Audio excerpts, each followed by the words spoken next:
C'est le baptême du feu pour ces trois mères. Une première cérémonie de vœux à la population après 2 années de Covid et un premier mandat en cours. Ce sera le 12 janvier aux Herbiers, un événement attendu par Christophe Augard. C'est un moment aussi un peu solennel et important puisque c'est la première fois que je vais certainement en tant que maire m'adresser à autant de monde en même temps. Effectivement, on fait très attention à la manière dont on va se présenter avec l'équipe parce que toute l'équipe sera évidemment sur scène. Et puis on est très attentif également à ce qu'on va pouvoir présenter puisqu'il y a des attentes là aussi. Et puis la population a des besoins et bien on essaye de faire au mieux dans nos projets.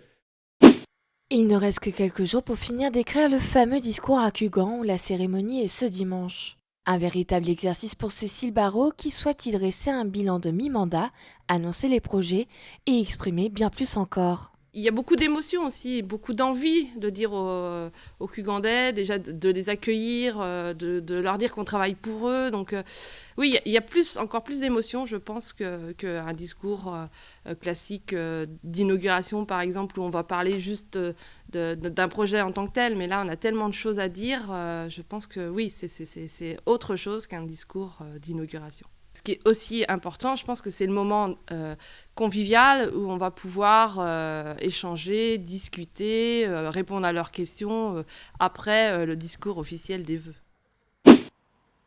La date retenue à Luçon est le 25 janvier, sur le modèle également des discours officiels suivis du verre de l'amitié.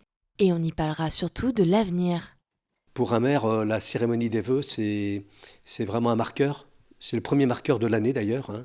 Celui qui officialise le projet de l'année, les réalisations qui vont se faire. Et puis, il faut toujours être dans la sincérité. Et bien évidemment, quand on annonce les choses, on les fait derrière. Et la population a besoin d'être rassurée par rapport à la parole que nous portons. Cérémonie à la fois festive, chaleureuse mais solennelle, reste une inconnue.